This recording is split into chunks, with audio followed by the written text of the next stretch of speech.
கர்த்தருடைய நாமத்துக்கு ஸ்தோத்திரம் உண்டாவதாக.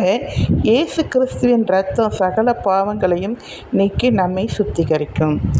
எப்படி தலைக்கு ஷாம்பு சுத்திகரிக்கிறதோ, உடம்புக்கு சோப்பு, துணி துவைக்கிறதுக்கு லிக்விடு, வீட்டை கழுவுறதுக்கு ஒரு லிக்விடு, இப்படியாக நம்ம ஒன்று வச்சுருக்கோம் இல்லையா?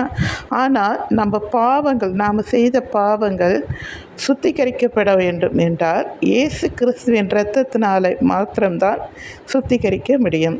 அதனால்தான் இந்த வசனத்தில் சொல்லப்பட்டிருக்கிறது 1 யோவான் 1:7 இயேசு கிறிஸ்துவின் இரத்தம் சகல பாவங்களையும் நீக்கி நம்மை சுத்திகரிக்கும் என்று சொல்லப்பட்டிருக்கிறது. சரிங்களா? நீங்கள் அவர்கிட்ட போங்க, உங்கள் பாவங்களை அறிக்கை செய்யுங்க. அவர் உங்களை சுத்தப்படுத்தி, அவர் இரத்தத்தினால் உங்களை சுத்தப்படுத்தி உங்களை தன்னுடைய பிள்ளையாக, சொந்த மகளாக, மகனாக ஏற்றுக்கொள்வார். சரிங்களா? தேங்க்யூ.